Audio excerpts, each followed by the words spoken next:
Right, well, we move on to the main act of the day, and I'm going to ask the Mayor to present his proposal.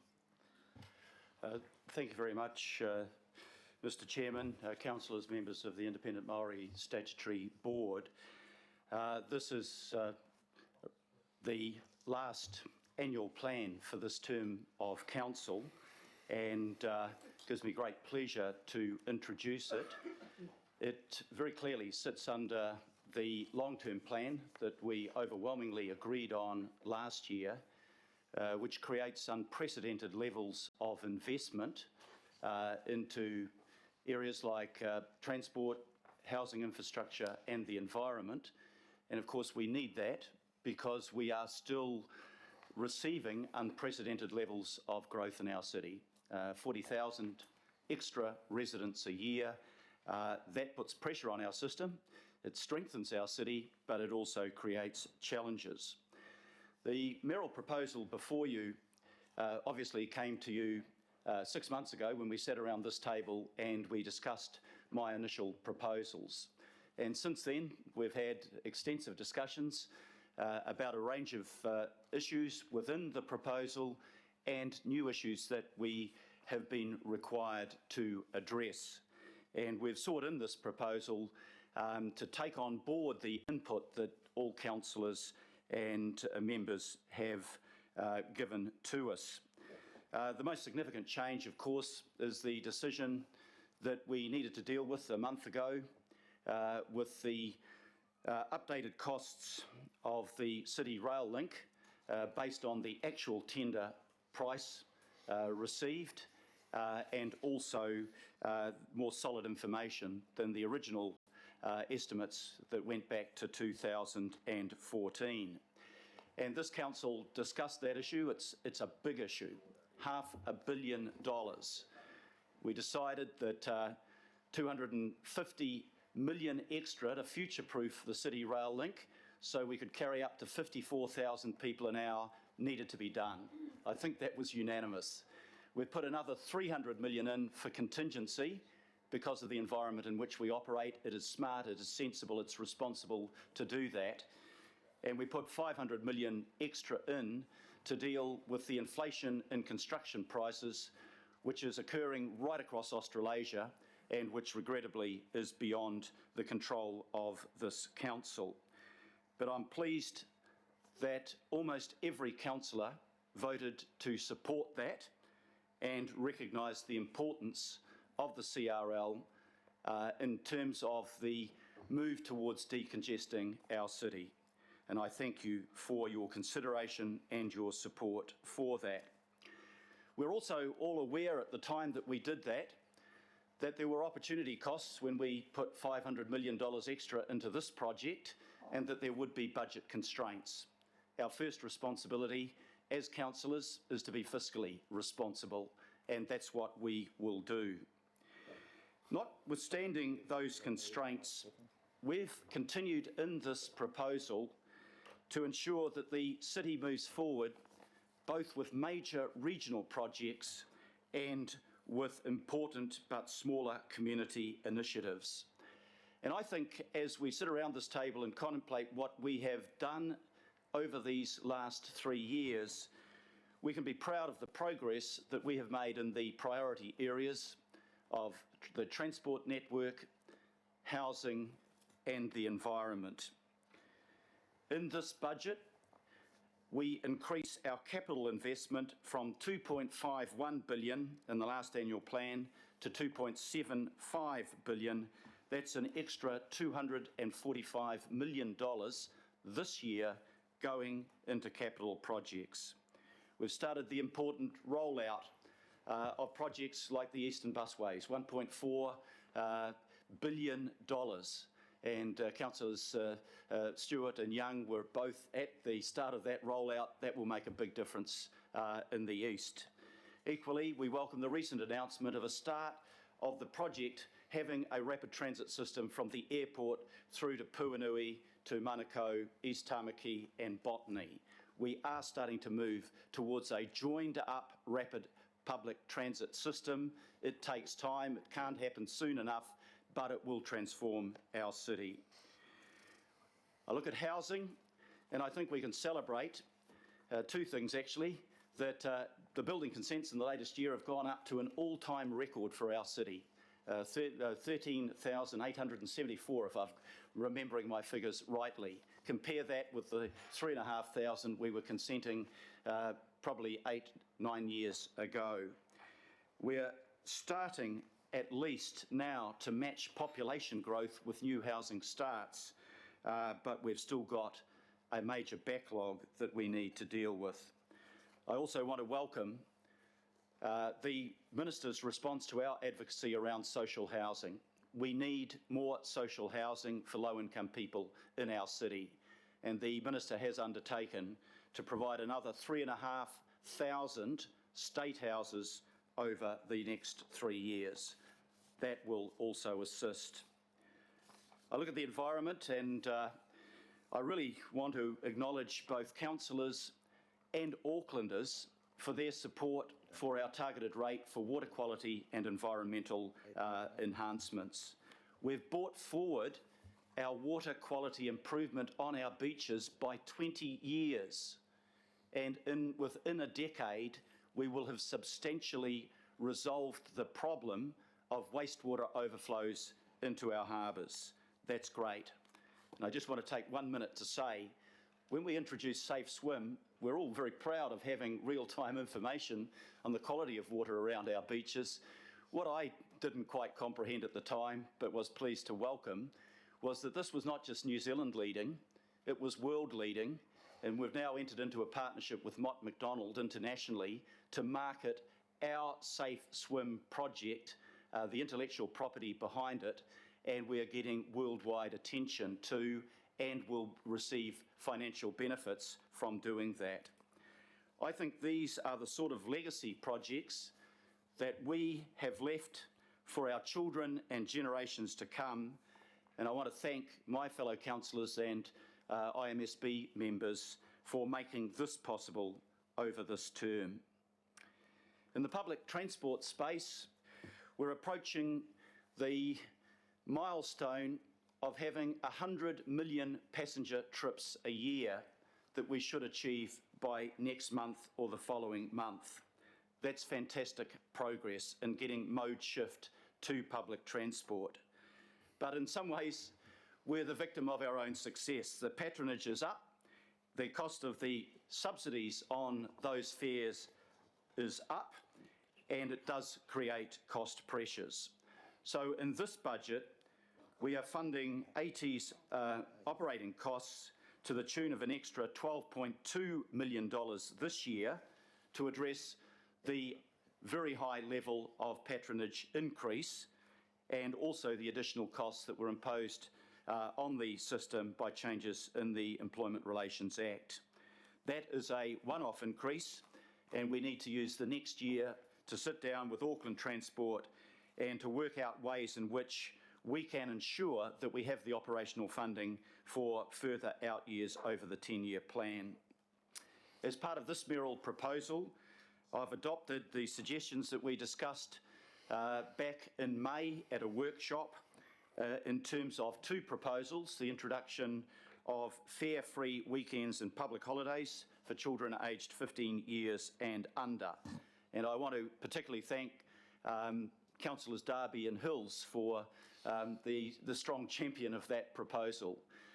This is not the last proposal that we'll be looking at to get mode change by trying to reduce our fares. There are other things that we have received options for, and I'm quite enthusiastic about some of them. They will be projects that we will need to look at in the next term as the funding becomes available to actually put them into effect. Auckland Transport estimates that the fare-free weekends will increase passenger usage in the weekend by around 899, I think it was, 989, better than I remembered, 989,000 extra passenger trips. And that's really good because it's happening at a time when we've got underutilisation of capacity. So we're not having to pay for more capacity, we're simply using the capital investment and the operating costs of running those trains and buses to far better effect. We'll incentivise more families to use our buses and trains in the weekend, and we'll sow the seeds for the next generation to become public transport users. I think that's really important. The ferry fare integration policy will reduce fares by a significant amount for around about 28% of those using the ferries, and that will also be estimated to lift usage by 180,000 passenger trips. I take on board the comments made by Councillor Lee, and I think that there is more work that we want Auckland Transport to do to ensure we've got proper integration of Waiheke. We want Waiheke to enjoy the same things that the rest of Aucklanders will be enjoying in regard to this proposal, and I know more work has to be done and there has to be negotiations with Fuller's. That should happen, and my message to AT is they should get on and do that and look at moving to that final step to bring Waiheke into it. I think the measures we're proposing are common sense, and importantly, they are affordable within the context of the budget that we're dealing with this year. I want to move to some other things that we're doing in this proposal, and I do want to thank again councillors for the overwhelming support for the extra $5 million that we will provide if this measure is supported today to Auckland City Mission for their home ground project. Auckland City Mission does some fantastic things for us. They'll be creating a new detox centre, they'll be creating a crisis management centre, they'll be creating many housing units for our most at-risk people. And this is something that I think we can do to get behind them and support them, and it's great to see that building already moving out of the ground and the construction that's happening on Hobson Street. That helps us to help our most vulnerable people. I also want to acknowledge the contribution that Council and the Housing First agencies are making to housing the homeless. Again, within the next 2 months, we will hit the milestone of having helped 1,000 people who are homeless, nearly half of them children, into permanent, stable, safe, secure and affordable housing. That is a great track record, and I applaud the government's announcement 2 weeks ago that more funding will be coming to Auckland so we can do more in that regard. I don't think there's a person around this table that does not regard it as a priority to make a bigger impact on making sure that every one of our citizens ultimately will have access to the decent style of housing that every human being has a human right to enjoy. On the scale of the community initiatives, I also want to recommend to councillors, and I know that you'll support this, we supported it at an earlier workshop, the $1.5 million that's been allocated to help fund the Ngāti Otara Multi-Sport and Cultural Centre. I think that is incredibly important for that community and its young people. The $9.8 million that we have also already agreed to in another governing body meeting will enable us to get on and do the generic work we need to in areas like parking and water supply at Collindale Park. Recently, we've made other grants to help some of the clubs that are already operating on that site, the Counties Manukau Off-Road Racing Club, the Kart Sport Trust, the BMX Club, the Radio Control Car Control Club, the Motocross and the Jet Sprint. These are organisations already utilising an area that is designated as a motorsport precinct, and by providing the wider facilities, we can help realise that long-standing goal to make this area Auckland's motorsport precinct.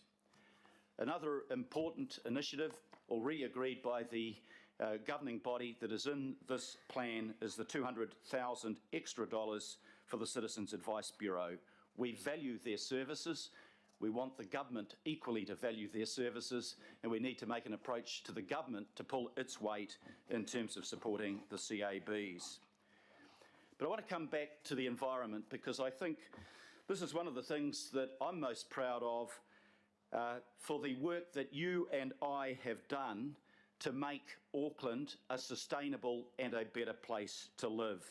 The Water Quality and Environment Targeted Rates received overwhelming support from Aucklanders. There are people that said nobody will ever vote for a rate increase. They did. And we found that out through polling, which is a cross-section of Aucklanders done independently and in the submissions received. And we are now delivering on objectives in those spaces. In this budget, we're putting in another $500,000 that will go towards continuing our ramped up efforts to deal with illegal dumping and also to combat rail graffiti. It's really important that we can all live in a city that we feel proud of and feel safe in. And when you see a city that is trashed and graffiti covered, you don't feel proud and you don't feel safe. And I want to applaud the Waste Solutions people who have doubled the level with the extra funding we've given them of prosecutions and infringement notices under the Litter Act. And we are now receiving reports back that across the city we are reducing the level of illegal dumping. We're not there yet, we need to do more, and this budget is designed to help us do that. We also want to continue the funding for our Million Trees project. For those that expressed scepticism about whether we'd achieve this, on June the 15th, I would invite every member around this table to join with me in Totara Park, Manurewa, to plant the 1,000,000th tree. We will achieve our target, we will exceed our target, and last weekend I was with the Deputy Mayor, checking out his skills as a farmer, where we had more than 200 people turned up from the community, 200 people in Hunua, and we helped towards planting 11,000 extra trees, native trees and shrubs on the Hunua domain. It mobilised our community, and really we're getting amazing enthusiasm from groups and individuals around our community for this project. Aucklanders want a greener city, so do I, so does everybody around this table. This project helps achieve that. There are other things that we need to do, and these are things that actually are things that we may not have anticipated but have to be done because of circumstances. Regional Facilities Auckland requires an extra $3.5 million to meet revenue shortfalls, largely caused by the construction work occurring right now at the Zoo, Aotea Centre and Shed 10, Shed 10 being the work in regard to the ferry berths. Extra funding is also required to improve security to ensure visitor safety. We are living in a different world post the 15th of March, and we need to ensure that we are providing the basic standards of security that people need when they attend events at our facilities. The money that has been put aside here is initial funding, and it will be added to depending on the results of the review of council-wide facilities that we will be undertaking in terms of meeting the needs of that new environment. A significant extra cost is the refurbishment costs related to the Aotea Centre. This is a result of the requirement midway through that project to change the nature of cladding that was being used as a result of the fires at Grenfell Tower, Melbourne and Dubai. We have an absolute obligation to ensure that our public buildings are safe and the work has to be done. In light of the increase and the timing of Grenfell, the change of Ministry of Business, Innovation and Employment regulations regarding cladding, I want a review of how those changes have impacted and whether we have responded to that in the most effective way available, and I have asked the Chief Executive Office to conduct such a review. The list that I've gone through today isn't exhaustive, but I believe that it highlights both the opportunities that we are creating as well as the challenges that we face. It would be wrong for me to conclude without thanking our staff, and particularly our finance staff, for the amazing amount of hard work and thorough work that they have done throughout the last 6 months on this annual plan. Lastly, I want to thank all of you around this table, my fellow councillors and IMSB board members. It's been a journey for all of us, bumpy at times, but we are almost there. I take pride in the proposal that we have produced today. It sets out a way forward for our city to deal with the challenges that we face. We do want Auckland, Tamaki Makaurau, to be a world-class city. And the challenges are inevitable. They're growing pains as the city continues to add another 40,000 residents a year. But what history and the public will judge us on is our ability as a council to navigate these challenges, setting aside political differences and finding a path forward that puts our people, our communities and our city first. With that, I commend this proposal to councillors. Thank you very much. Thank you, Mayor.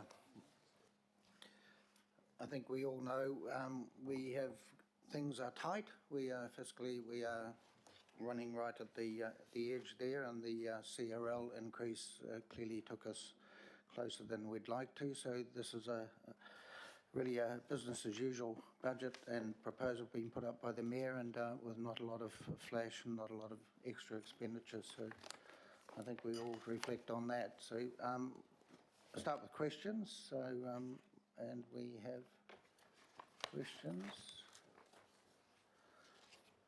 Well, we'll go straight to Councillor Casey. Questions? Yeah, questions, yeah. Councillor Casey and then yourself, Councillor Darby. I've got a couple of questions. One that I've been asking at workshops and I still haven't got the answer to, and it's with regard to the RFA budget to increase security.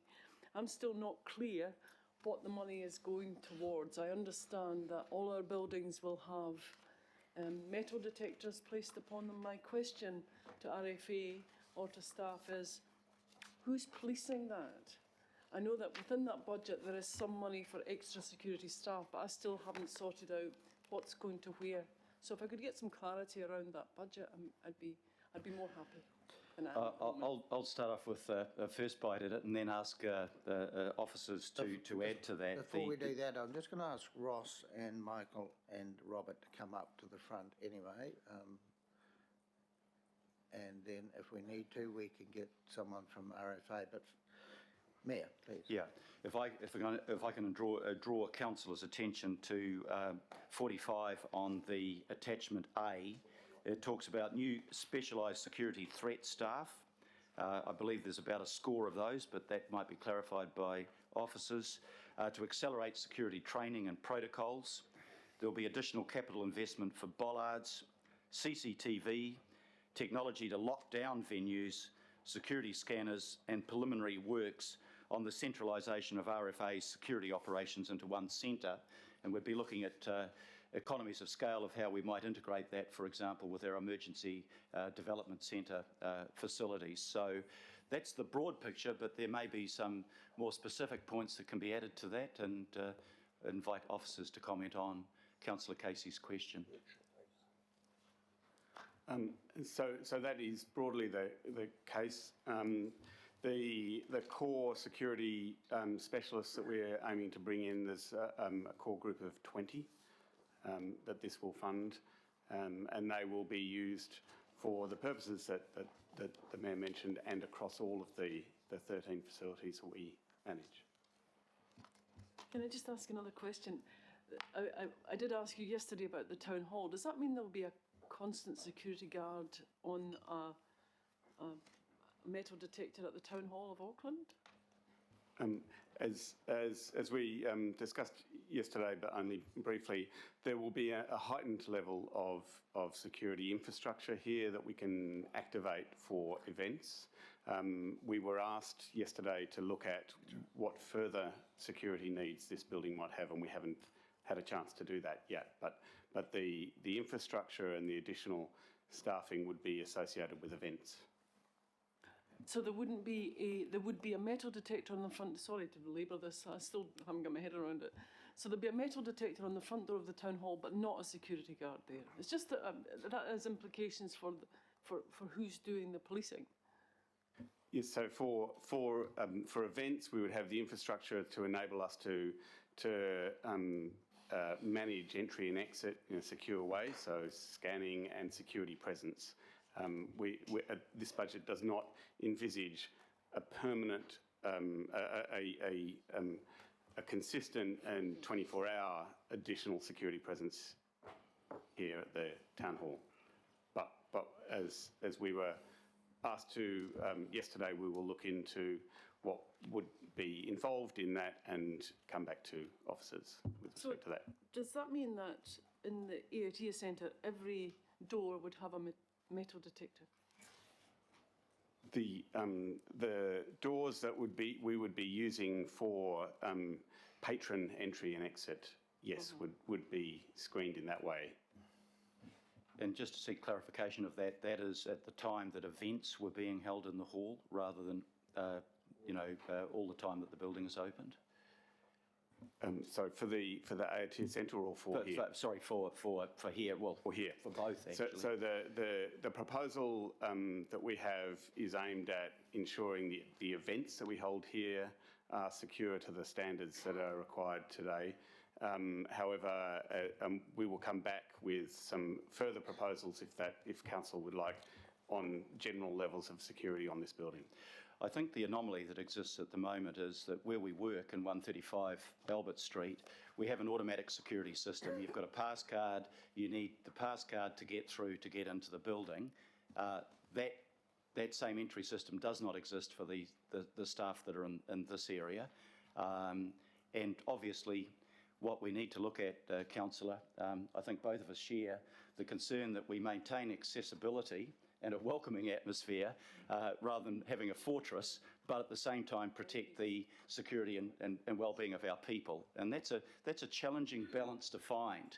And that's a challenge, that we had to meet in Parliament, where in the old days people could just come straight through and up to your office, and now you go through metal detectors and body scanners and past security people. All of that's unwelcome as part of our New Zealand society, but it does reflect a new environment that we are living in. So finding that balance, I think we'll be making judgments around this table about the sort of proposals that you come back to us on as to whether that balance has been found. I hope that answers your question, Councillor. My second question is not yours.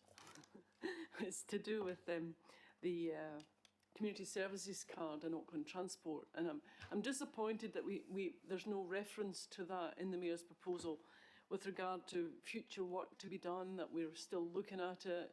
So I wondered if I can get some comfort from Auckland Transport with regard to that, because we do have 83,000 community service card holders in Auckland. They're the most vulnerable working population that we have that will still be paying the full price. Through you, Mr. Chairman. We did commit at the workshop to look at various other scenarios in the options that were presented. We can commit to looking at that further. I'm not sure whether the Mayor would want to include that in the actual recommendations. You can't, sorry. We can. We can look at it. You will look at it. But that is an extra $19 million per annum cost. That. But we can look at the practicalities. But we can stage things, and we can look at staging things. So I'm just interested that we keep it up there somewhere, and at the moment it's not anywhere.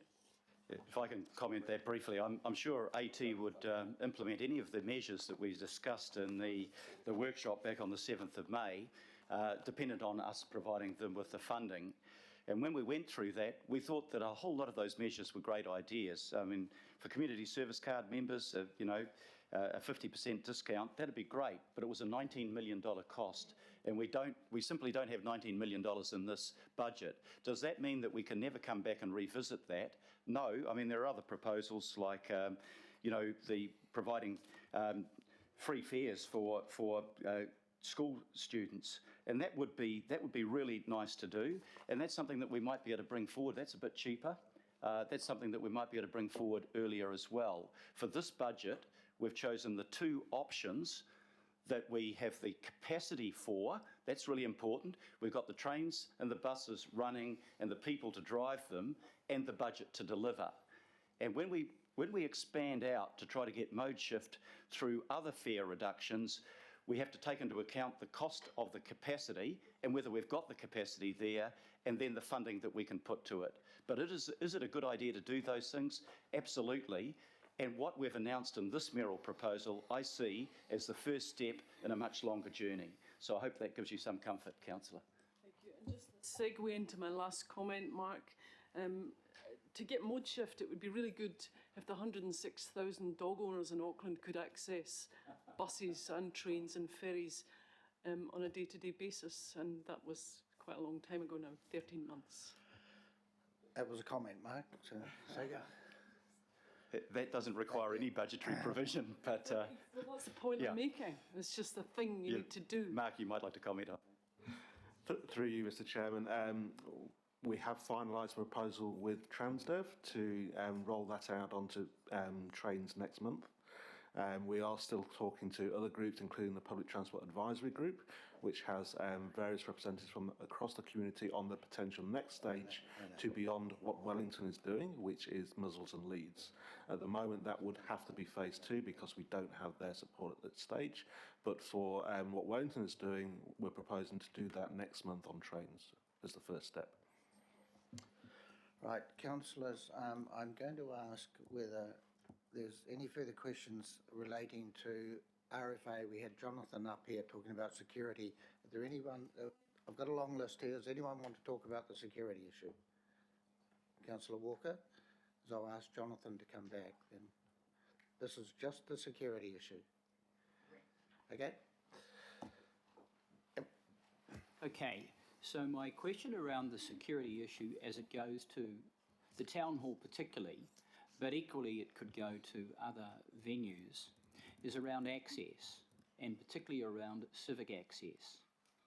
Other cities that I've been to, for example, that have heritage buildings like this, and this is a heritage building, have their civic buildings available for weddings and tours to instill civic pride, to actually counterbalance some of the less pleasant things that happen in our society.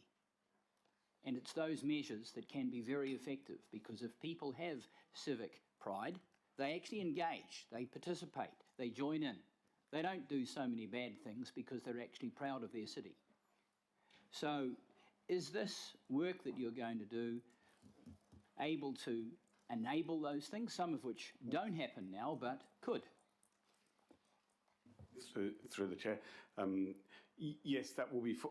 Excuse me. That will be foremost in our mind. For instance, when we are particularly looking at security around the Aotea Centre, for instance, we are very mindful of the fact that it is also a public amenity 12 hours a day.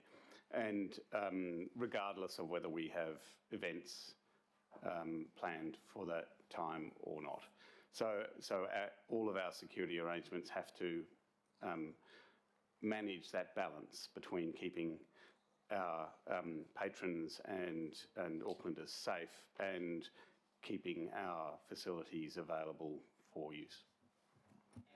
Are there any financial implications? Because I would assume that if it's more difficult for people to get into various locations, there may be people that decide not to go. And obviously, you've got a number of assets, the zoo, the art gallery, this building, stadiums, Aotea Centre, that the public want access to and obviously are interested in ease of access if possible. So are there going to be any financial implications in terms of patronage and budget? In terms of patronage, we would not expect there to be financial implications around additional barriers to entry. We are looking very much at international examples of the sorts of security systems that we can put in place. And they have not internationally resulted in a drop in patronage.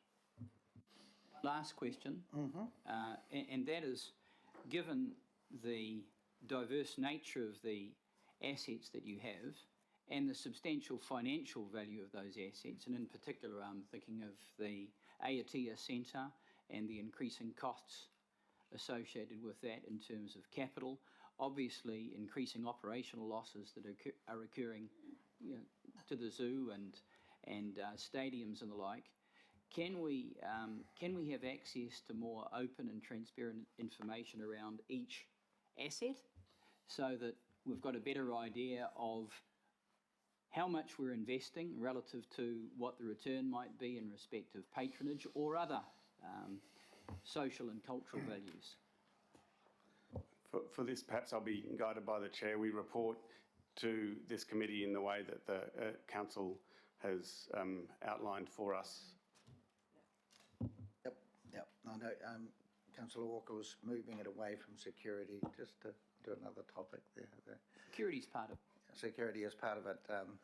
Thank you, Jonathan. I have noticed the odd estrangement, or you could say divorce, around this table, if you call that a civic thing that's happening here. Any further comments on security questions? Councillor Cooper, sorry. Thank you. I might have missed this, but is it still the case that RFA don't operate this part of the building, they operate the concert sort of end? So this bit is under Auckland Council and the other end. So in terms of our access to this part of the building, you're not involved in that, and that wouldn't be an issue with people coming here. Is that right? That is correct. We have undertaken, however, and have talked with Matthew about this to liaise with community facilities to work out a common approach. Right. So any fear that RFA might be doing something to this, we call the democracy end or the democracy sort of service end, that isn't going to be treated the same as you would when you have tens of thousands of people at, say, Mount Smart, and you've got a concert promoter or the artist saying, I'm not going there because I don't want to be part of another Manchester or something like that. This part of the building will be treated quite differently, and our easy access for the public to come, and that's why we have these meetings here, because it's harder for them to get into Albert Street for public meetings, that will be maintained, apart from our usual security guards, etc., etc. So yes, that's correct, that our responsibility is around the events that we hold here, and that's why the plans initially were limited to that, but we're happy to talk with community facilities and work out a common approach. RFA have a deep interest in looking after us, I think. So, any further comments to Jonathan? No? Right, well, thank you, Jonathan. We'll move now just to general questions, and I've got Councillor Filipana, Darby, Simpson, Fletcher and Lee. I just want a question around the 1.5 million that's going to Ngāti Otara Park in the 2021. I know that this particular agenda item is in regards to increasing the OLI budget as a result of that 1.5. But is that 1.5 definitely in the 2021 year? And it'll be available when the rebuild or the build of the multi-sports complex is done? Yep, the answer is yes. So through the chair, just for clarity, the 1.5 in this budget is actually for just the general overall portfolio for the OLI portfolio. The actual current allocation, my understanding is that's been captured as part of the overall budget per the previous FMP discussions. Mm-hmm. Could you just repeat that? Some member couldn't hear. So through the chair, the 1.5 that's been proposed as part of this budget, that is part of just uplifting the overall total OLI portfolio in terms of the numbers.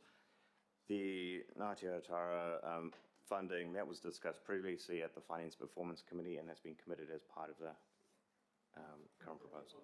Yeah.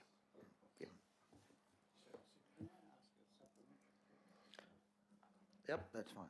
Supplementary to that, to Councillor Filipina. So the 1.5 is for what? Is for the increase in the OLI, the overall OLI budget. Through the chair, correct. Yeah. And am I right to, come on, ask him. Am I right to think that what is being asked or proposed is that the funding comes in the second part of the 10-year plan, not the first part of the 10-year plan? Through the chair, yes, the allocation is being put into the second half of the annual, or the 10-year budget. So when we decided yes to the project, I thought we had said yes to the first part of the 10-year plan, not the second part. So what you're asking the committee to do is to change the decision that we made, which was the first part of the 10-year plan. So through the chair, for clarity, so the 1.5 million that's been approved as part of this budget is an increase to the overall Ollie budget, and that's been approved for the outer years. In terms of the Ngāti Otara funding, the drawdown then was approved from, I think it's in 2021 year. So the actual allocation drawdown was approved through the existing budgets, and this is just on top of that, we're topping up the overall fund, but it's in the outer year. So it doesn't change the timing. Yeah. So the overall Ollie budget, which was 200 million, was really a pool of money for the 10 years, and the projects that end up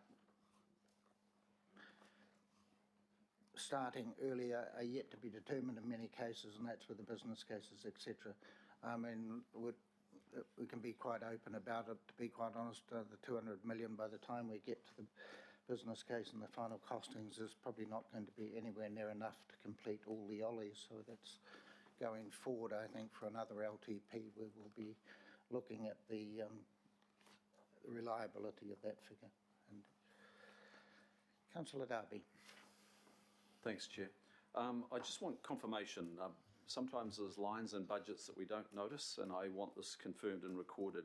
I'm aware that there is 10 million in the LTP budget for the construction of the Queen's Wharf Dolphin. We now know that that estimate is up to 16.9. In more recent days, I'm hearing it's 2021. That is not the year, but the dollar value. We've expended 1.7 million on professional services in addition. And then we've got to account for the removal as the consent now requires. We didn't know that prior, so there's possibly another million or whatever. And we're looking at plus 150% over what was in the LTP. So, Chair, I seek assurance here that there is nothing in this budget, because I have not heard or been at any workshop where it's been considered, there is nothing in this budget that allows the Queen's Wharf Dolphin to proceed to construction at this time without it coming to the Finance Committee in a budget update report. Am I correct in that regard? Yes, you are totally correct on that. Thank you for the assurance. I just want to make a comment on that. I've been concerned about the increase in cost. Further strengthening work that maybe needs to be done on Queen's Wharf itself, plus the increased costs that came out of the port proposals for the double dolphin. We have budgeted only the 10 million.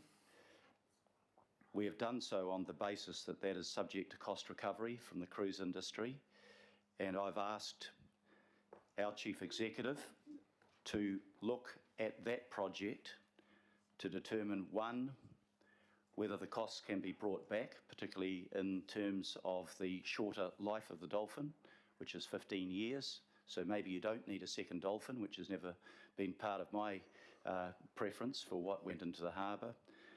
And secondly, that the cost recovery remains viable. If I get negative answers on those things, I will need to consider bringing that back to governing body to look at the project again. Just supplementary for the Mayor, and I'm somewhat relieved to hear that in part.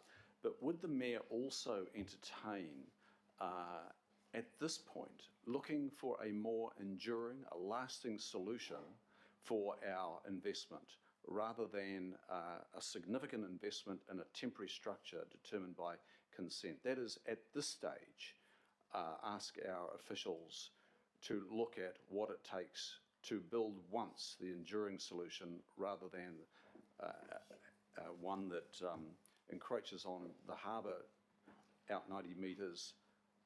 Yeah. Do it once, do it well. That's also correct. I could add that I have asked the Chief Executive to look at two things. One is how quickly the Captain Cook Wharf would become available. The Captain Cook Wharf would also involve, of course, an intrusion into the harbour, whether by dolphins or by an extension of the wharf. But that seems to have been the preferred solution of some of the people that were opposed to the dolphin. If we could get access to Captain Cook Wharf early, and we were able to do it once, as you suggested, Councillor Darby, that would be preferable. There is another alternative, which is as Bledisloe Wharf is freed up of cars because of the car storage facility they're building, whether that is another option. Those options are going to be longer to implement, and therefore we need to look at all the implications. I think when the governing body of this council looked at the dolphin, we were swayed by the fact that, for example, it was going to create 669 jobs for predominantly low-income Aucklanders. That's important. We need to have further discussions with the cruise industry. Cruise industry are contributing and were designed to meet the cost of the extension of wharf facilities. And depending on what they are able to do and what their plans are, we can look at those alternative options. And with the appeal to the Environment Court, that's probably 6 months' time through which we can do the additional work. So I've asked the Chief Executive to do that work. I think the information that we get back in response will be interesting to all councillors, and that matter will come back to this committee, or actually to the governing body committee. And Councillor, I have passed on my concerns, which mirror your concerns about the need and this necessity of the dolphin as a short-term mix when there is a long-term solution, as we know. Councillor Simpson. Thank you, Mr. Chairman. I've got a transport question. Is Mark? Sorry. Look, notwithstanding my personal preference would have been to do something around getting children going to school on public transport more to ease with congestion. I'm happy to support the free weekend and public holiday travel with the question that I have, Mark, for you around the fact that because we didn't consult on this, I've just asked a few people and they wonder whether this will be used as a bit of a babysitting service for kids potentially if we're not careful. So I'm really keen to know, I balance that on the other hand with the increase of patronage trips. Will you be reporting back as part of the quarterly updates to us on the patronage numbers and how that's gone by way of business as usual? Would that be correct? Through you, Mr. Chairman, yes, absolutely, we can do that. Right, and that's fantastic. I've got that confirmation. I'm good, thanks. Councillor Fletcher. Oh, thank you, Mr. Chairman. I've got a number of questions, so I guess I want to ask them in the context of my understanding of the purpose of this question and answer session. The statute requires the Mayor to put forward his budget proposal, which he's done. And now this is our opportunity to ask questions of officers because this is our opportunity to have clarity around those things in a policy sense. So I think, firstly, to you then, Matthew, taking into account the obligations that we have under the Local Government Act, identifying all reasonable practical options to achieve the objective of decisions, assessing options in terms of advantages and disadvantages, given due consideration to all of this with an open mind, we have to make some decisions today. Can you give me the assurance that any options for funding have been put forward in a contestable way to the councillors present today in light of the proposals of the Mayor?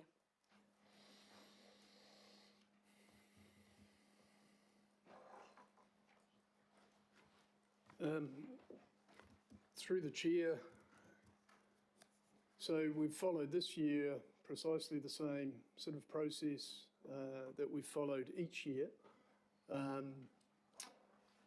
So I'm very happy to give that assurance.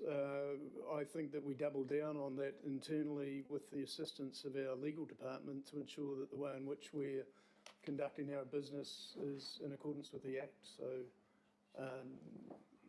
I think we've gone about the thought process, we've gone about the provision of advice, we've gone about thinking around when and how options might be able to be provided in the same way we normally would. Okay, no, that's fine.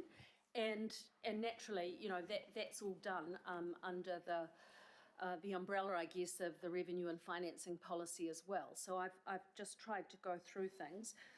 Given that the Mayor has highlighted correctly that because of the CRL situation, that we will be tightly constrained in future years, can you give us the assurance then, you know, when you came to us a month or so back and we were looking at options and you put up an option of possibly divesting of car parks, we looked at other things. We looked at the Rainy Day Fund, which was the fund on amalgamation of the old assets of the Auckland Regional Services Trust. There were no other options that you could have put to us at that stage. So through the chair, in regards to CRL, and I recall it being discussed, and I feel like we were fairly clear.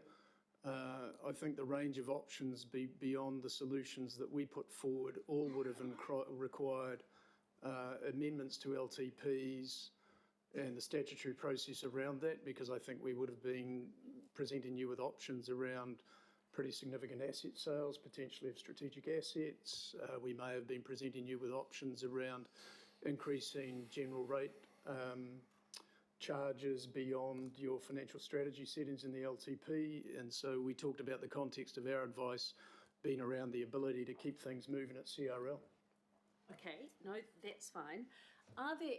Is there anything that you're aware of in the terms of this financial year that we're looking at that are as yet unknown formally to councillors? You know, are there any budgetary items? You know, might be something coming up in the cultural sector review, or might be some capex with the port, or is there anything that is going to be required that provision hasn't been made for within this budget? Through the chair, we've got a job to do our best. I think we've done our best, and we've included in our advice to the Mayor, which is in your papers today, under clause 19, the report I'm looking at, 4 or 5 bullet points of what we think are perhaps the most substantive risks in the year ahead. I would add that this is a large organisation and things will move, and we operate in an uncertain environment, and we'll do our best, but I'm pretty sure we'll see some things move next year, and we'll approach those in the way we normally would with you. That's fine. So as best as you know it, there will be a policy of then no surprises for councillors with any unbudgeted items coming before us. Yes. Thank you. That's great. My next lot of questions relate to transport to a degree, but Matthew, you can probably assist on those as well. Given the amount of work that was done on the establishment of the hop card and growing patronage in public transport, how long is it since we have known that with the growth in public transport, we are going to have to find additional funds within council to match that? So how long has that actually been known? So through the chair, I might ask Mark Lang, the CFO at Auckland Transport, to come forward as well. I might also ask what you mean by it. So, I just guess, you know, it strikes me as interesting that we're trying to make specific provision for something that you know, to a degree, as the Mayor said, when we are successful in the growth in patronage, there are costs associated with that to the ratepayer. And I mean, I suppose I'm a purist. I would say, well, that's why you would introduce congestion charging, because then you might actually have a genuinely commercial model that you're working from, and your subsidy for the public transport is going to come from the roads. But I'm just interested in a policy sense, what Auckland Transport or the council financial officer's understanding of this is, and whether we should be keeping ahead of it in terms of our forecasting. Through you, the Chair, it's a very good question. That we started doing a refresh of our budget pre-Christmas, and we started realising we had some issues in the current year. I believe Lester Levy, the Chair, flagged to councillors pre-Christmas, and we were actually requested by councillors to come back. If you remember, in February we gave an update on OPEX challenges to councillors, flagging issues facing in the current year, and as we would see them rolling forward. Out of that workshop, we were then requested to go back and do another piece of work, which was come back with some options and also some of the nuanced fare scenarios that were, so we were asked to come back. So that's what we did at the last workshop, I believe, well, it was early May, and came back and talked about how we'd closed up some of the in-year issues, but some of these bigger year, these longer term issues, we were becoming a bit of a victim of our own success, and we have been growing faster than what was in the LTP. So those workshops have been running concurrently with the budget process, and I think from our perspective, we wanted to really be clear that when we came along with our bid, so to speak, saying we would like some more money if it's available, we were asking within the constraints of the overall council funding. And so it was a bid. You know, if we were told, no, you've got to live within the original number, we would find a way to do it, but there would be implications of doing so. So I think it's actually been quite a robust process. The question was, should we have really identified this before about December last year? You know, I think that's probably, you know, that's something we can take forward ourselves, and I think that was the point that Wayne Donnelly was making to the councillors the other day, that we need to start taking a little bit longer term view. Yeah, well, no, thank you for that clarification. This is very much a bid, because we have known for some time that there are, with growth, there are the costs. So, no, that's fine.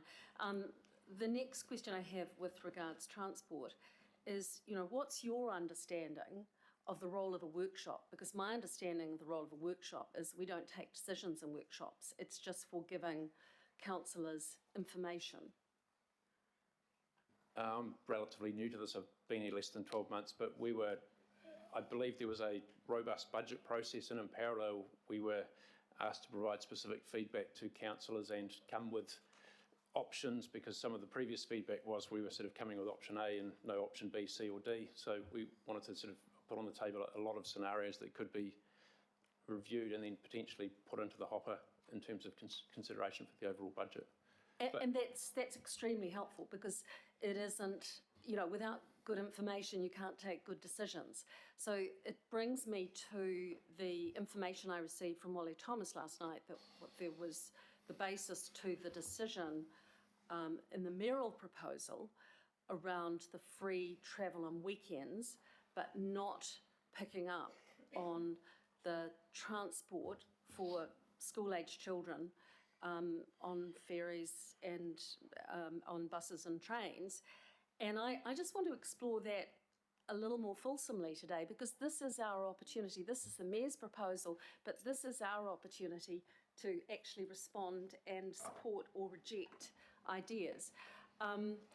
Could you give me more information that was provided in a policy sense around what the net effect would be if we were to make the further investment in school-aged children having access to subsidised services, and they would be, of course, during the week?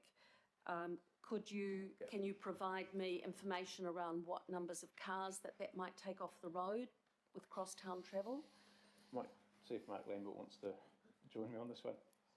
The numbers, obviously, in the workshop presentation, I believe, was around $6 million of the financial impact we were looking at, but that was an annualised number, so I don't have the details around the phasing and the timing around when that would come in and what it would actually mean from an in-year number.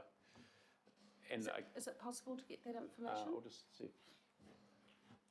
I think maybe I can help with that. The workshop where we received all of the information indicated that if we were to do fare free for dedicated school bus travel, child and secondary, the cost would be 6.4 million, which brings it within the scope of what we may be able to do within the next budget or the budget after that, with the impact of about 850,000 extra passengers being carried.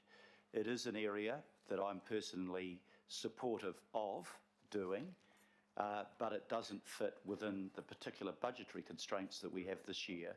But in my comments, when I made this introduction today, I foreshadowed that that would be one of the areas that I think that the council will be able to move on early in the next term. So my question is still, how many cars in the research that Auckland Transport has undertaken, if we were to adopt that policy, how many cars would that likely take off the road, given what we know that during school holidays there is substantially less traffic on the roads? Through you, Chair. So basically, if you look in the workshop material we provided for each scenario, there's a patronage increase assessment. That broadly, on the assumption of a single child for a single car, which is an assumption obviously, would relate into reduced number of private vehicle trips. So that's broadly how we work out what the congestion impact would be.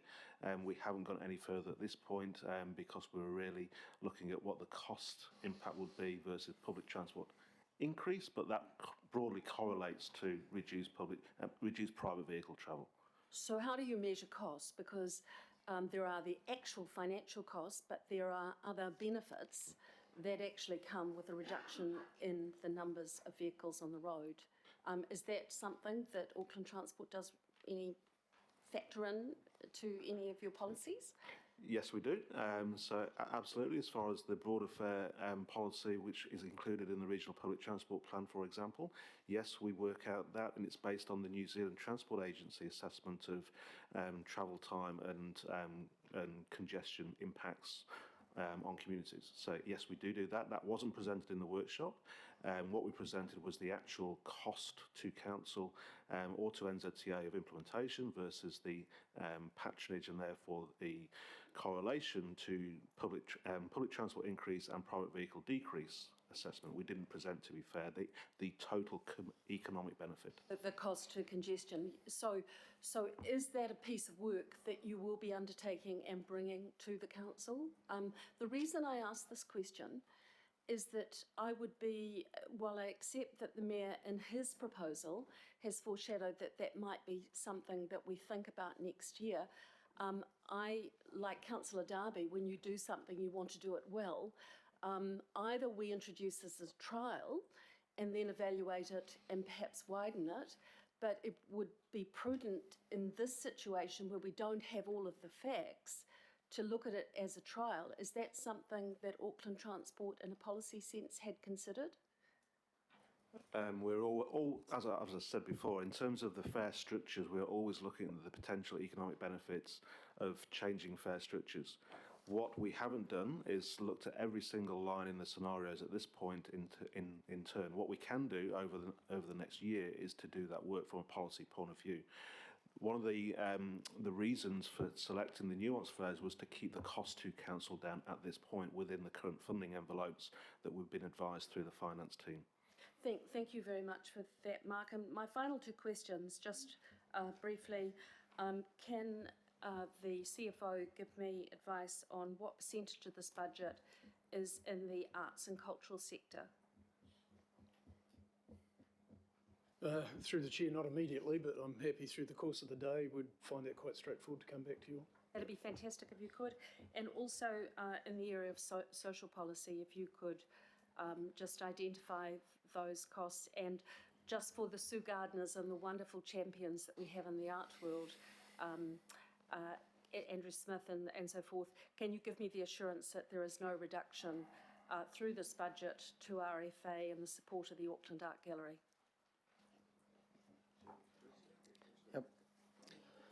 I might look to the team Actually, here. just on that last point, you'll remember that in the long-term plan, we actually increased the funding to the art gallery by $2 million a year. I think you supported it, councillor. No, She's talking generally. I am asking, because I did support it, I'm just asking, because we don't have all the numbers before us, we don't have a line by line, I just want to, I'm sure I can trust you, but I just want the assurance that those funds are included. So, We will come back. so through the chair, I'm happy because it's fairly straightforward. We'll come back to you in the course of the meeting on that. Thank you very much, Mr. Chairman. Yes, I know there's a remake of Catch-22, and it's a bit like a similar theme with the public transport. When we increase patronage, it costs us more. So I just need to say one thing that Councillor Fletcher alluded to was talking about divestment of car parks, making it quite clear that when we discussed the extension, Councillor Casey and myself ensured that the wording about selling car parks was removed, so there will be no divestment of car parks at the near future. I have Councillor Lee. Thank you for that clarification. It wasn't directed at potential sale of car parks, it was just whether or not there were other opportunities, but thank you. Point of clarification. Yep. If there's no sale of car, is that location specific or general? Sorry, what was that, Councillor? If there's to be no divestment of car parks, is that location specific or is that a universal position? I think we talked about the 4 car parks specifically that were being referred to, is that correct? Councillor, sorry, Matthew, that was the 4, wasn't it? Well, through the chair, I hear the question. I think the intention around the item was in response to the specific off-street parking assets that we were discussing. So my sense would be no, it wasn't universal, but it was absolutely in regards to those call-out assets. Yeah. Councillor Lee. Question by way of reality check, I guess, in terms of transport and the 12.2 million operational blowout, to be frank. I am concerned about, given this is a formal resolution relating to public money, it should be as accurate as possible. And given the phrase, the cost pressures resulting from higher than forecast growth in public transport, I have to point out to members that in the last statement of intent for 2018, Auckland Transport failed to achieve the results required, modest results required by the shareholder in relation to ferry, in relation to rail, and in relation to PT increases overall. And so to say that the cost is due to higher than forecast growth is not accurate by any definition. If you took out address the cost pressures from growth, well, I think the council could get away with that, but saying it's come from higher than forecast, I'm afraid that's just wrong. So that sounded like a statement, not a question. Do you have a question, Councillor? No? Okay, all right. Well, can we just seek from Auckland Transport clarification as to whether the mode shift to public transport has been higher than forecast, because it wasn't so long ago that we just voted $250 million to deal with the future-proofing of the City Rail Link, because the figures were much higher than forecast. I'm talking about the actual recorded figures. This is not a time for politics, it's a time for facts. I've asked the Auckland Transport if they could clarify that, please.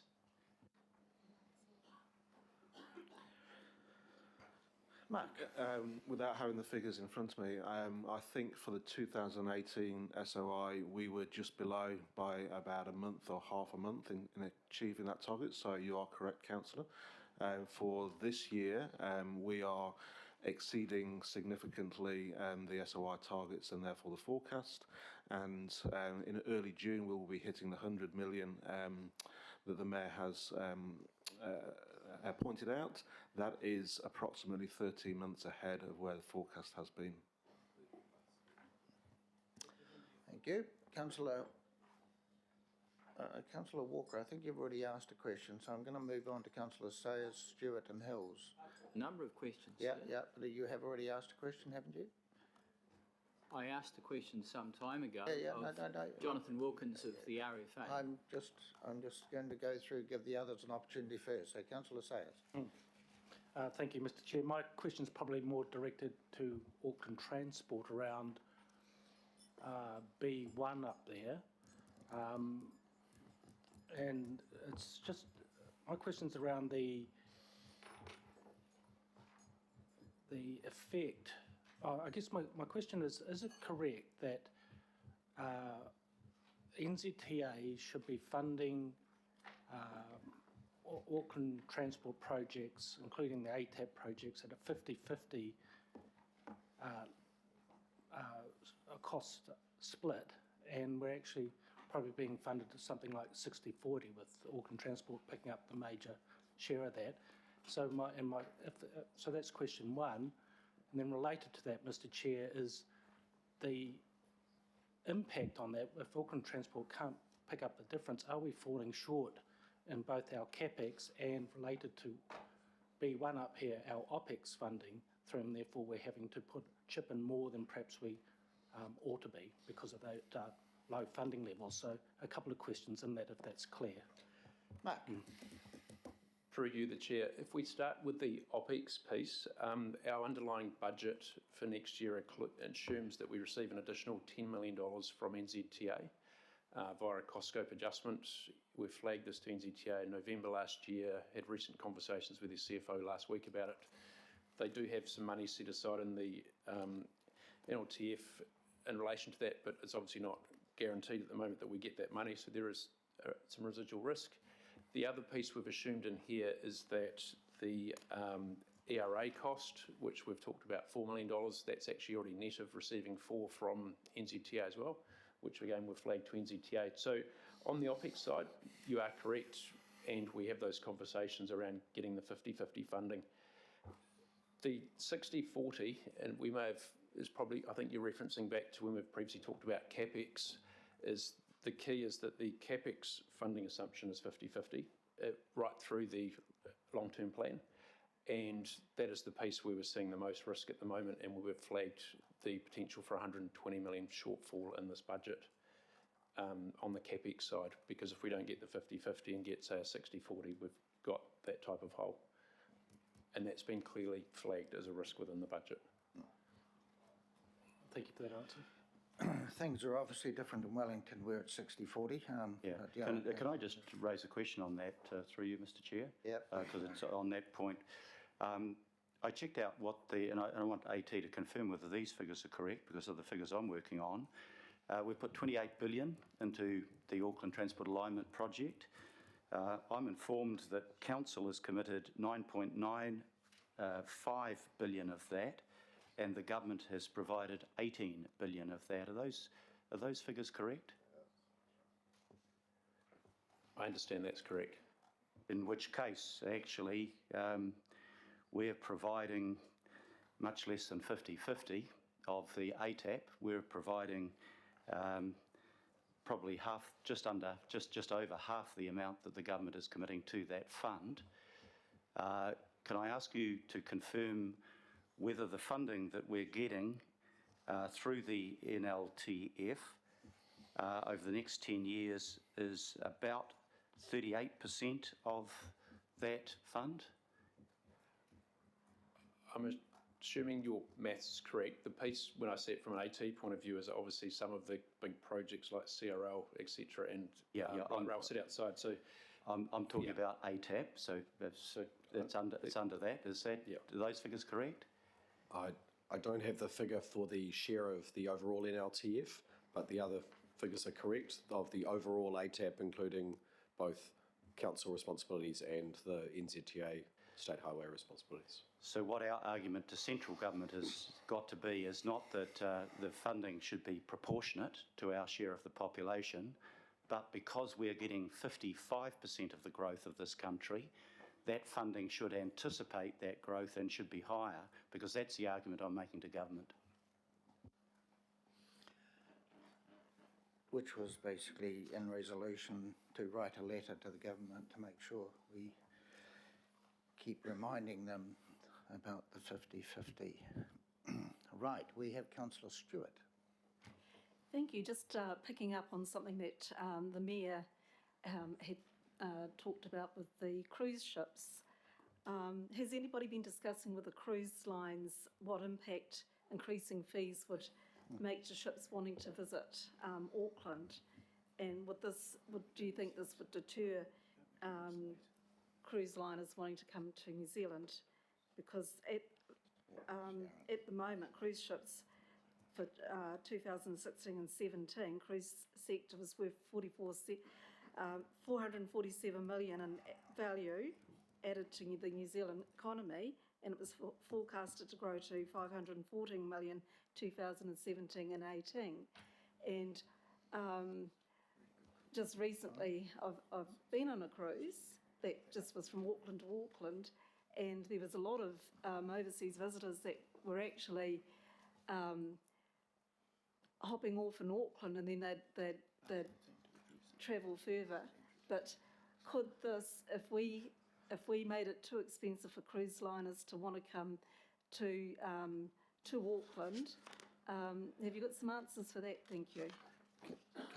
Councillor Stewart, can I ask that we wait for item number 11 and we'll get the staff to address that issue under fees? All right, well, I'll repeat that again then. Yep. But it was only that the Mayor had been talking about the... Yeah. So that's why I did bring it in. If I could just address Councillor Stewart's question, because it's a fair one, and it's not covered under our later item, which is to do with mooring fees, but part of the discussion that we need to have with the cruise industry is that we worked, when we made a decision around this table, on the assumption that we could cost recover the cost of the dolphin from the cruise industry. We need to confirm with the cruise industry that they're up for that. If they're not up for that, we may not provide it. The cruise industry is important to us. We want to be welcoming to it, but we're also, they are doing it because they are a commercial organisation, and it's profitable and a growing area for them to be working in. But we need to clarify with them the degree to which they are prepared to contribute to the facilities that they will utilise, and that is part of the request that I've made to the Chief Executive Officer. Well, that's been very responsible. Thank you. So I have Councillor Hills, Newman and Councillor Wayne Walker again, and that could be the questions over, and we will take a 5-minute break after Councillor Walker. Councillor Hills. I'm good now, thank you. Right, okay. Councillor Newman. I'm just wondering if somebody can answer some questions in relation to Auckland Transport's review of the current service agreement with KiwiRail around graffiti removal in the rail corridor. Addressed in paras 33 to 35 of the report. Is that you, Mark? Hello. Through the chair, yes. We've had some probably about 12 months worth of ongoing, how can I put it, disagreements with KiwiRail in terms of levels of service being provided and funding and performance around this space. We're now at a point where we've got a forward agreement renegotiated with KiwiRail, and to reduce both the backlog and keep ahead of the forecast graffiti. We're seeking some additional funding to keep on top of that. It has increased over time, not just in the last 12 months. So the report says that Auckland Transport's worked with KiwiRail to spend $400,000 per annum to expand the scope. So what's the breakdown between the agencies? The breakdowns, as per the rest of our public transport expenditure, approximately 50-50, and it's actually increasing the scope because a lot of KiwiRail in the past have focused on operational assets as opposed to the whole corridor, and we've renegotiated with them to actually expand their scope. Can you confirm that the Mayor's proposal of additional 250,000 of annual OPEX expenditure, is that being matched by KiwiRail? I can't confirm that it's been absolutely matched on a 50-50 basis, but they contribute to operational asset maintenance from a safety point of view. We are contributing to both, we're contributing to the amenity side across the rest of the corridor, which they wouldn't necessarily touch, and our contribution is matched by NZTA.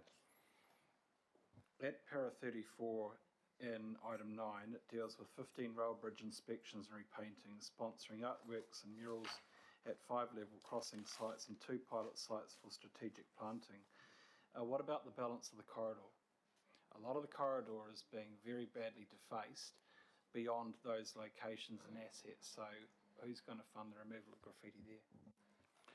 As I've said, the ongoing removal of graffiti across the rest of the corridor is in this plan in terms of trying to keep on top of it, in terms of just simply painting over it or washing down the assets. What you're referring to is additional initiatives to actually try and reduce the occurrence of graffiti in the first place, and there's not enough funding to do that across the whole of the network. Who owns the debate around that, and what is the progress of that?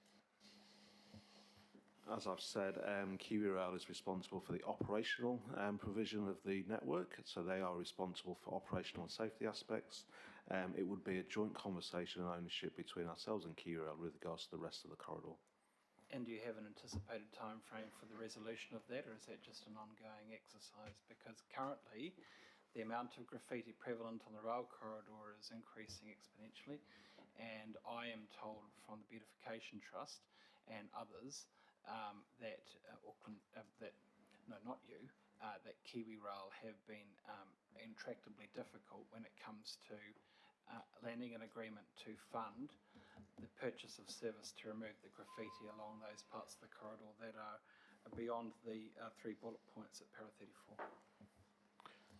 That's the point I made earlier around the difficulties we've had in the last 12 months to actually get some traction in this space.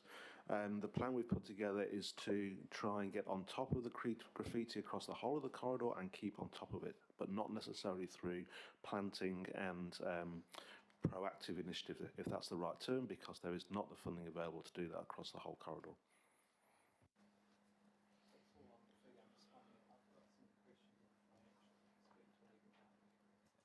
Is that now? Or? Okay. Can somebody discuss in relation to illegal dumping matters? The waste team, is anyone from the waste team here? Well, someone's coming up. Mark, could you come back?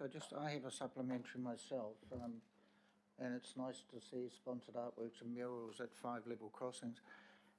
Have we thought about trying to deal with graffiti in a more creative way? There are many cities in the world that actually effectively sponsor graffiti artists to leave a permanent legacy of artworks, and generally those artworks do not get graffitied over.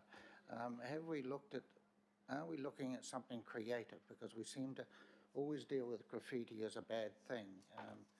Graffiti can be a great piece of art as well. I mean, needless to say, Banksy's made a lot of money, and a lot of people would say that's graffiti, but I mean, it clearly isn't graffiti. But have we thought about a creative way of dealing with graffiti? In short answer, yes, and that's part of the proposal that, of those initiatives, in terms of actually painting murals and things like that, to prevent them from getting abused. There's also already examples across the network where we do that, and this proposal is to ramp up that. Could we do more in terms of negotiating? Well, not negotiating. Working with police and known graffiti artists to do this for no cost?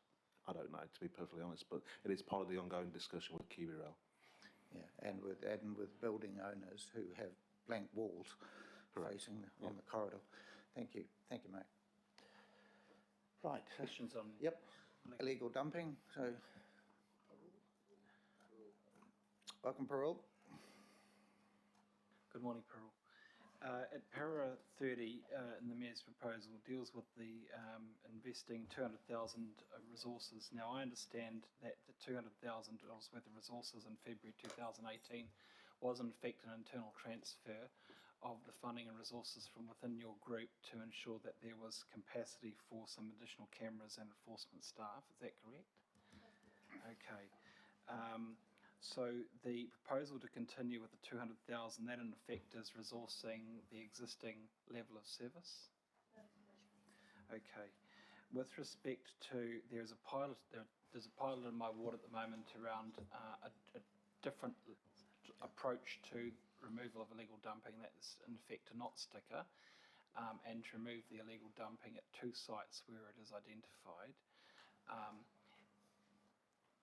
Let's assume that the policy is changed in the future, that yes, we have to remove the illegally dumped rubbish as soon as it's identified. That will have a resource effect. How are you going to address that within your existing budget, or are you going to have to come back for more money? So through you, Mr. Chairman, we are looking at other options as well in terms of how we engage in different community areas to see what else can be done to eliminate the issues around illegal dumping. And that is within our scope of works, where we're working closely with the community and dealing with it at the core root of it, because illegal dumping has a whole levels of issues around it. And if we do change the methodology and if it does need further resourcing, we will have to revisit it. What is the timing for revisiting that? Because the pilot concludes soon. I'd imagine that the information will be of interest around this place. I think, as I said, it's got a few other elements that we would be looking at, and we will bring that information back to you probably in the next couple of months. Are we addressing this as a variation to the budget in the next financial year? I wouldn't have that information because I don't know what the outcome might look like at this point in time. There are other ways of having some money go towards it as well from the waste levy if we are looking at actual behaviour change as well. So it might not be a budgetary change, but it could look at other avenues of funding it. That's all on waste. I just had one question with respect to a broader comment on the budget as it relates to CRL and the opportunity cost around the Ollies. Do I ask that to Matthew? Is that you, Matthew? Look, Matthew, my question in relation to this is at para 15 and item 9 of the report, where it addresses, however, this means that the council's funding capacity is tightly constrained post-CRL decision for the next 4 years, a limited capacity to respond to emerging cost pressures. So talk to me in terms of the consequences for the Ollies. The funding for the Ollies is presumed to have been budgeted, but we're not really allocating at this stage early in the 10-year plan. So does the comment in the first sentence in para 15 make it more difficult for us to be able to roll out the CapEx investment for the Ollies if there has to be a trade-off? Through the chair, councillor, if I'm understanding you correctly, I think I probably am. The comment on CRL, I guess, is just a statement of fact that we needed to allocate additional budget to CRL, and that has an impact on every single other budget around council if there are additional needs over those years. So it wouldn't be that we would think about it in an Ollie exclusive, and indeed today, in terms of the solution we put forward, we're not needing to turn our minds to any areas where we've got to take funding off the table. But I think it's a good reflection of the reality that that budget requirement has meant that we are running tighter than what we were. That's my premonition around this, I suppose, Matthew, is that we're not proposing a big outlay in the Ollie budget. We've made a small adjustment the next financial year, but we're not proposing a big outlay in the next financial year. But these business cases and the gateway exercises must be drawing to a conclusion to the point where a decision is taken around moving from looking at this to actually spending some money to deliver some assets. In the context of the opportunity cost of CRL, is a potential opportunity cost the outlay of capital on those new local board initiatives, those local assets that have been identified and agreed between the local boards and the governing body, because that will be of real concern to the local boards. So through the chair, so I'm just trying to understand. So is the question that the fact that we've needed to allocate $500 million to CRL, are you asking me, is that correct, therefore, that if additional bids come in for other projects, they'll be more tightly constrained? My answer is yes, that's absolutely correct. When will the extent to that constraint be crystallised in terms of any opportunity cost around the ollies? I mean, I suppose you could apply a crystal ball and say, well, from now on, it's just completely constrained. But we do have to try and make good on the commitments that we have made in partnership with the local boards, given that they entered into the ollie process in good faith, expecting that we would deliver at our end.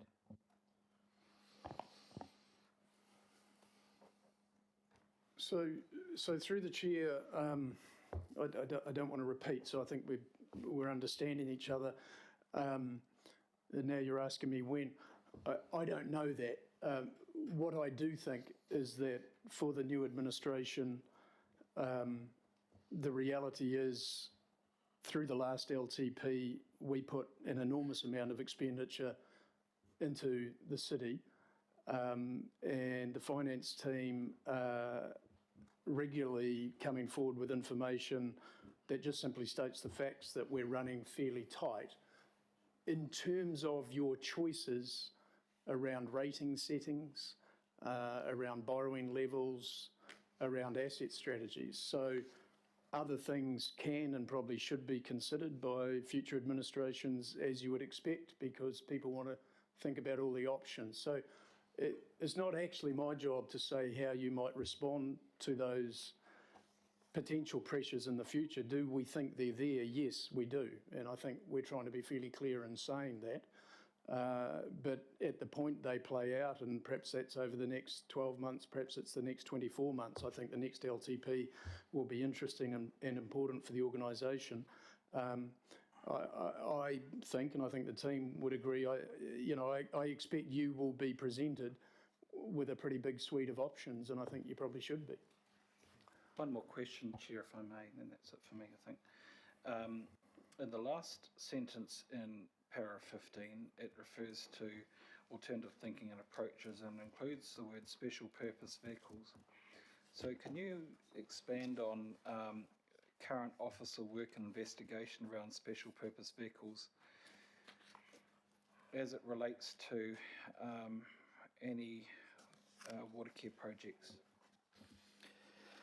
Yep.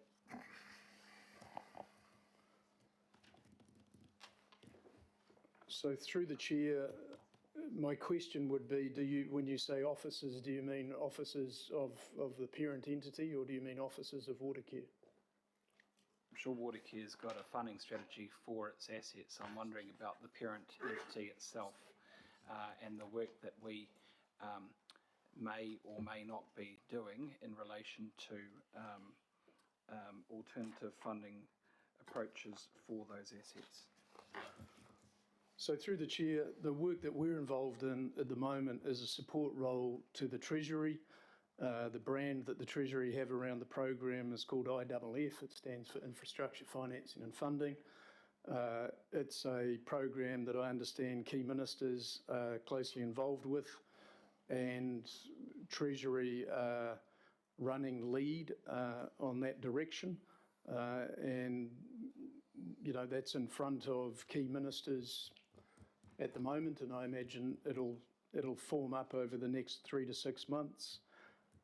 We have good awareness of the sorts of projects and programs that those new structures could be deployed for, and if those opportunities come forward, we'll be interested in bringing them to this table.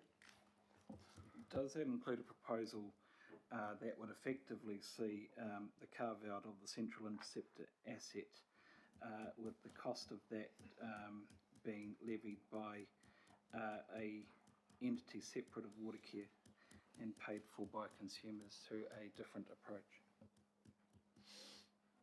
So through the chair, councillor, that's not currently a project that we have council officials working on. It is a project that, as you know, we've had discussions on in the past, and I imagine that will be one project amongst many others that will be part of the opportunity set. That's all. Thank you. There's no question if we could get a special purpose vehicle across the line, it would take a lot of relief and off our balance sheet, so that would be a good thing. I just have to say something on the OLI program, just so we're quite clear. We put in 200 million, but we're more than aware that it's going to be substantially more than that. But the 200 million was in effect really to cover us for the next 4 or 5 years, because some of the bigger OLIs, and I give one, which is the Inner West Pool, is not really meant to be addressed until year 8 or 9 of the long-term plan. So I think it'll be the next LTP. We're going to get a much better fix on the priorities and what's going to go first, and then what more we have to plan for in the following 10 years, I should say from 2021 or 22, whatever it is. So we have Councillor Stewart, and then Mbakake, and then Councillor Walker. Yes, it's about illegal dumping. I've got a feeling that she's just left the room. Peru? Anybody here that can deal with illegal dumping? Parole, you're back again. She's still here. Right, we've got Ian. Back. Okay, right. Oh, yeah, thank you. Yes, just thank you for that. Just on the illegal dumping, you're wanting an additional 200,000 for the illegal dumping. Can you just tell me how much is it actually costing us now to pick up all the illegal dumping? Through you, Mr. Chair, I don't have the figures on the top of my head in terms of what the illegal dumping contract is at the present, but the 200,000 that the Mayor referred to was in our last year's budgets as well, which actually showed higher levels of enforcement and had more staff put towards illegal dumping and had better results. So it's a thing that the Mayor had started last year, and we're intending to continue with it in terms of putting resources to it. Yeah. But I can provide you with the figures. That'd be useful. It's just that I know that the Otara Local Board, they had a very good initiative. They actually, just before Christmas break, they actually had some skips that they put out, and a lot of people put their illegal dumping in there at different parks, and that really worked. And I know neighbouring wards like Howick, Pickering and Botany, around that time we didn't get as much illegal dumping, so it was really, really good. And I know that I think Mike Turinsky from the Howick Local Board, he's been thinking about that kind of initiative as well, and I think maybe other local boards might think about that as well. But one of the things that a lot of people, is just on the illegal dumping, with the collections that we have now, the inorganic collections, is there any, I don't know what the costings would be on this, and maybe it might, we might not have as much illegal dumping, and it might be cheaper to do this, to have maybe 2 inorganic collections, and maybe one sort of mid-year and then one just before the Christmas break. And because quite often people save up stuff and then all of a sudden, unfortunately, they just go and dump it. Whereas, is that something that we could look at, and could we work out how much that would actually cost? Through you, Mr. Chairman, what you're referring to there is the Need Streets project that the Waste Solutions staff have been involved in as well. It has different levels of success in terms of how people come out and bring their material, but it has in some areas it is better than others. It is a more expensive way of doing things, and it's great to have the local board support in that space. In terms of having a collection twice a year, that would need to be scoped up, and in terms of what that might look like in terms of price, that's not what we've looked at this point in time. I've just one other thing. I just want to let you know that there's an organisation called, I think it's Junk to Collect or something like that, and since they've been doing that, you've probably noticed it yourself, that there hasn't been quite as much illegal dumping, but I think that there, you know, especially people moving from flats and things like that, people just tend to just can't afford to go and take it to the tip, so we really do need to have some options. We need to look at them. Thank you. Thank you, Councillor Stewart. Right, I have Member Cook. Kia ora tātou.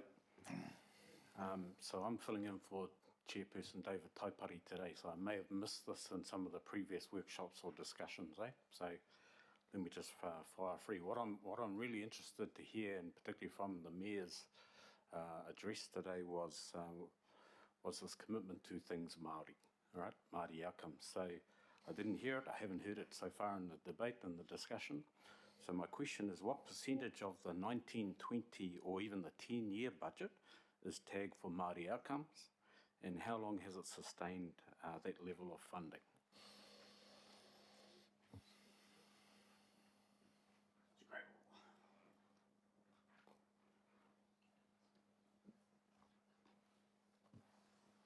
Through the Chair, in the last LTP, 150 million was identified for Maori outcomes.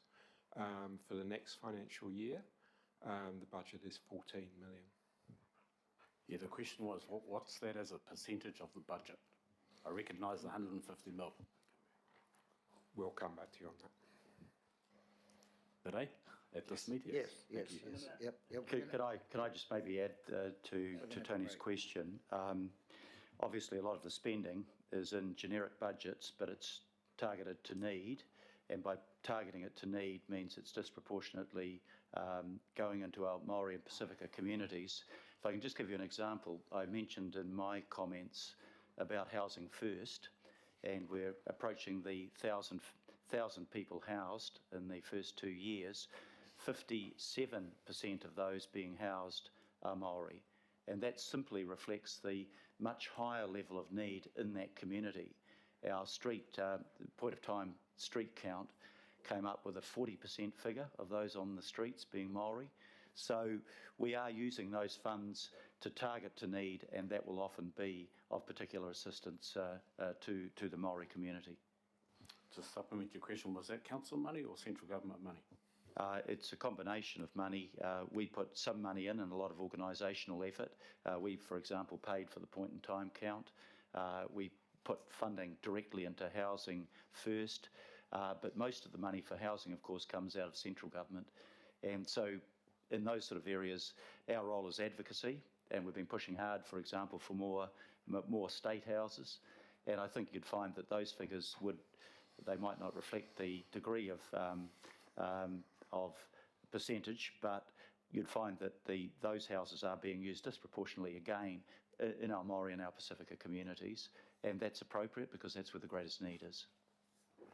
Yes, just through the Chair. Thank you, Mr Mayor, for your response to that. Could I just ask that you lean in on the 20% delivery out south, because I find that quite low. Yeah, I have the same feeling. West, the specifically Māori organisation that's involved with our 5 agencies works out of the West, and the West is getting a disproportionately high amount, which I'm sure you picked up on. But we need, you might need to discuss that with member Henare. Keep that quiet. He's probably very favourable towards it. It's an anti-bullying forum. But it is around where that need is, and you know, I'm anticipating with maybe another 40% of that extra 200 million that the government has set aside coming to Auckland, that we can do a whole lot more right across the city. I'm not fussed about where it's happening as long as it's happening, and we're prioritising those with the greatest need that should be first in line. Right, well, Councillor Walker, and Sorry, then we will have... through the Chair, there was a Tony. second part to that Yep. question around Yep. the sustainability levels.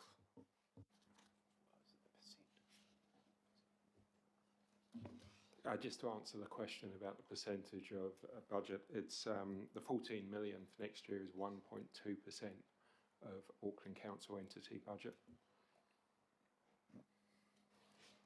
And has it sustained that level for how many years, or what do you forecast that to be over the next 10 years?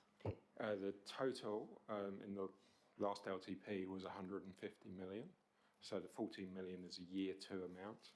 I believe it's fairly consistent over the rest of the LTP. Okay, thank you. So I'll read that as a zero increase. Councillor Walker. Got a few questions, Mr. Chair, for the officers. I've got a question around Part B, Item 12, which is around the review of the Council's provision of financial support for youth centres. Is there anyone that could help me with that?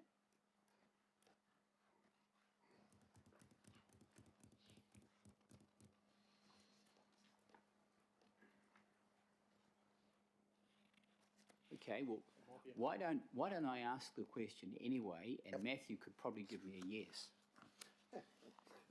And it goes like this.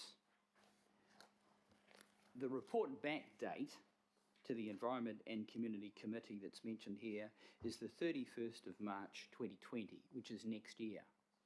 The background to this is that there is no regional fund for youth centres and there's a lack of equity. So quite obviously we need a report done. What I am asking is for that date to be brought forward to November of this year so that that information can feed in to next year's annual plan. Through the chair, we did have discussions with the Mayor's office around this.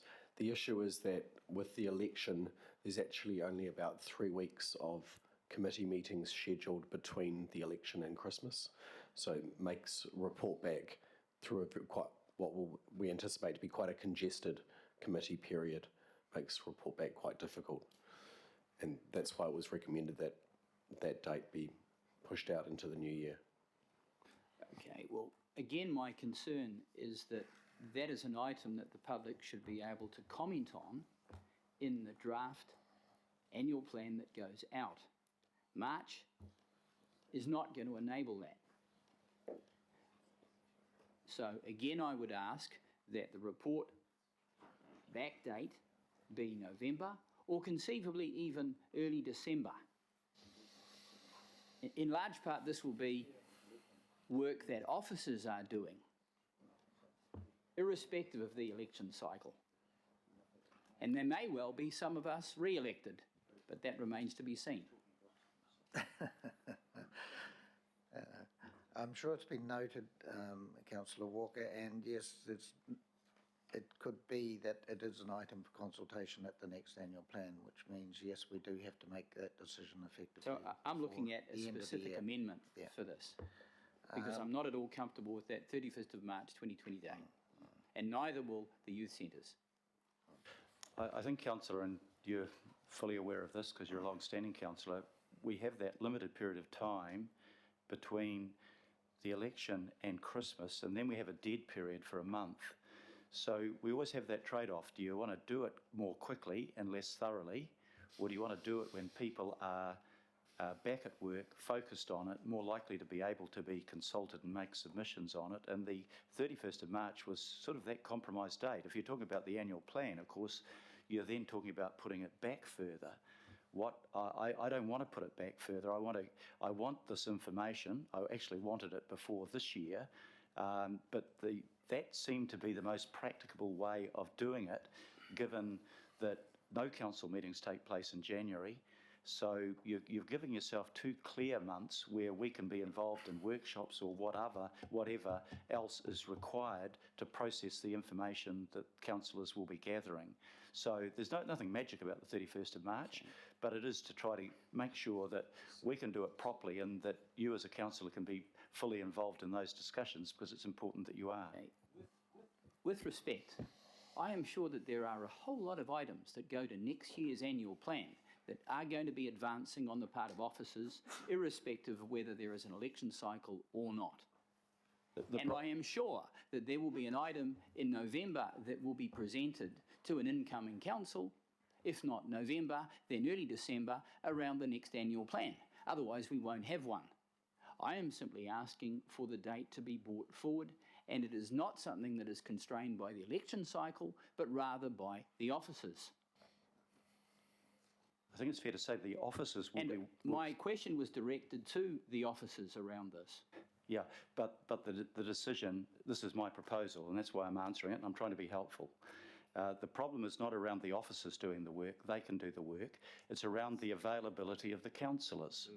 And the councillors, you know, it takes a while after the election to get back into the rhythm of it, and then we've got the period of time for January where there is no councillors around this area. I would have thought that you'd want to be involved as a councillor to scrutinise the officers' work, and that's why we've allowed that 2 months between coming back from the Christmas break and receiving the final report, because you know I would think that we would want input into that over the process of it. It does have financial implications, and in the meantime I've tried to be as helpful as I can to the youth centre in your ward. With respect, my question was to the officers. This debate has moved beyond your proposal. I'm asking a question of the officers as to whether it's possible to have a report by November, early December, irrespective of the availability of councillors. I'm assuming that councillors will be available, but is it possible to have a report by then?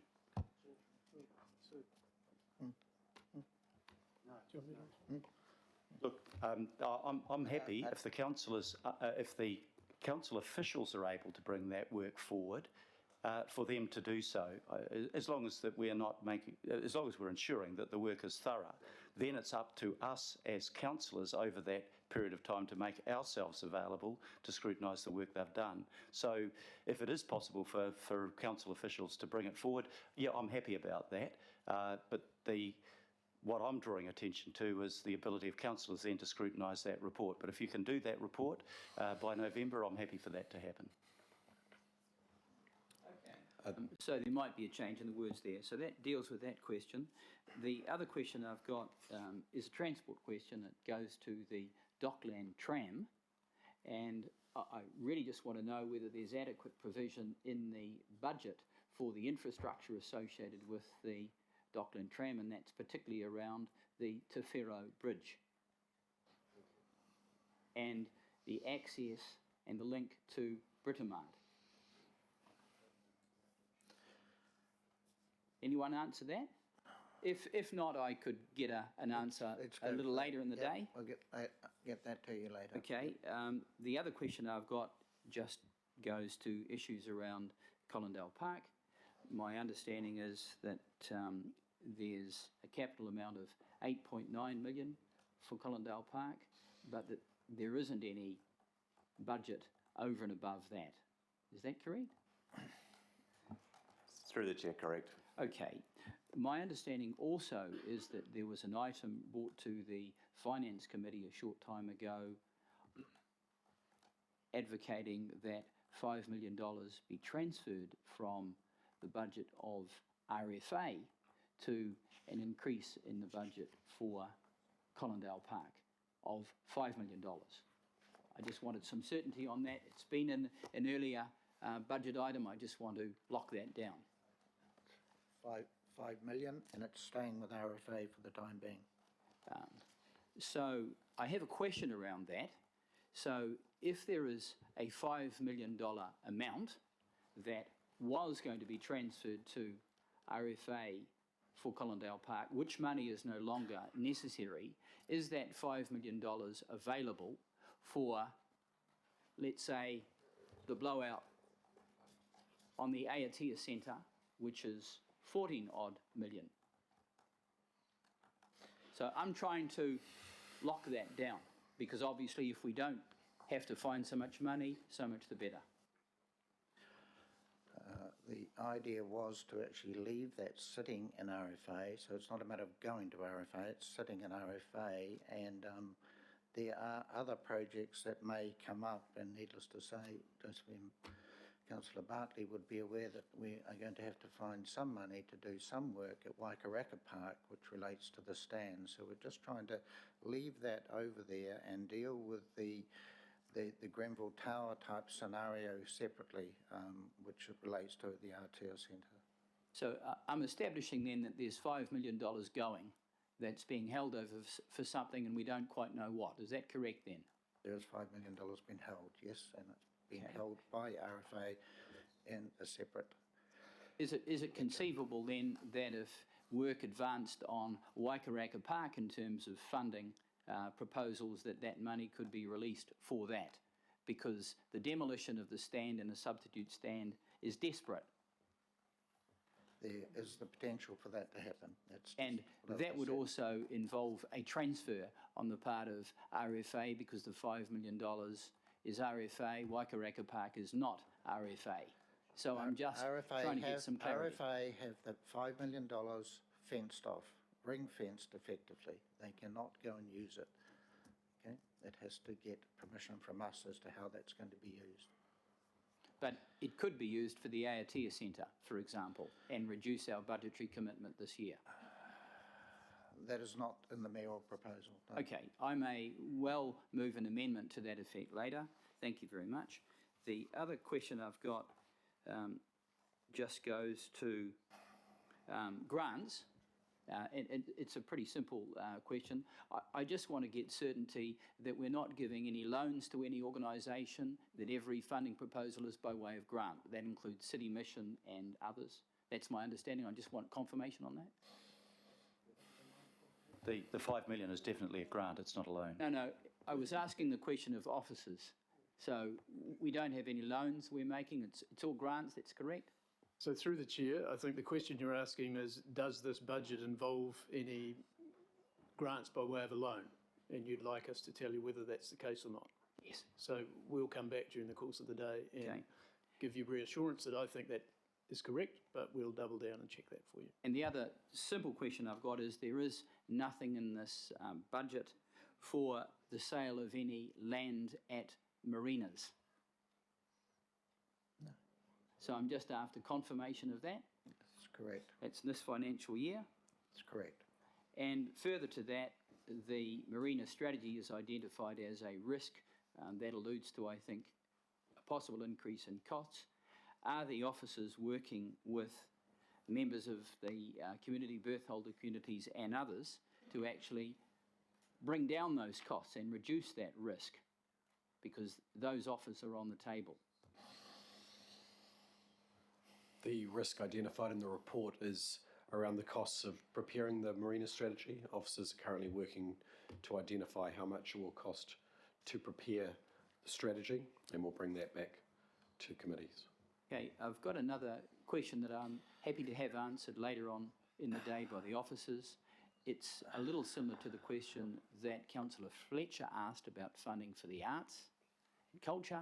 In this instance, it's about funding for sport and recreation, and I'm just wanting to get an idea as to where the budget is tracking, whether there is increased expenditure, holding the line, or reduced. Yep, that will come back in the main session. And the last question I've got, and again... There's a lot of last questions there, Councillor Walker. I'm happy to have a short answer later in the day, and it goes to funding for climate change, especially as it goes to mitigation and also adaptation, but especially mitigation, because there is a climate change emergency effectively, and I want to know whether we're increasing our funding or whether it's reducing or it's just staying the same. We'll come back with an answer on that as well. Well, Michael can... There's no additional spend included in the mayoral proposal. However, as identified in the report, the Climate Change Response Fund has been rolled over. The unspent funds from this financial year will be rolled over into next year. Councillor Cooper. It was just a comment, I guess, Mr Chair, but given we've had screeds of workshops around a lot of these things, and particularly climate change, and in the LTP... What I'm going to do, Linda, is... okay, fine. I'm just not sure where we're at with questions or comments. No, I was going to try and have a break after questions, and then we get... One question, yep. Matthew, when you come back about this grant or loan, can you give me information, please, so then I know whether it's a grant similar to the 9.8 million that went to Eden Park, or whether it's a loan, because I think that's important in regards to the question that Councillor Walker asked. When you're looking at grant and loans, is to give me some evidence around what is going to be given, Because 9.8, my understanding to Eden Park, that the ratepayers aren't getting that money back. So I just want to get that clarification around that particular question, please. So if I'm hearing you right, councillor, so this afternoon we'll respond to councillor Walker. When we do that, the nature of the information we'll provide will cover that as well. Just the difference around whether the ratepayers getting their money back or not. Right, well, on that little debate at the end about loans and grants, we will just take a 10-minute break and then we will come back, and I'm assuming there are no more questions. And then So it's a 10-minute Councillor break. Cooper- When are we actually, do we hope that we might finish at a certain time and then we have lunch at 3 o'clock? Or no, what is the, I'm hoping that the comments will be not substantial, because people can comment in the governing body meeting afterwards. So I'm hoping there isn't a lot of comments. However, you are there, Councillor Cooper. no, it's fine, First just of the like list. prolong Make the agony. comments. Yeah. So I'm aiming to wrap this up quite quickly after we have this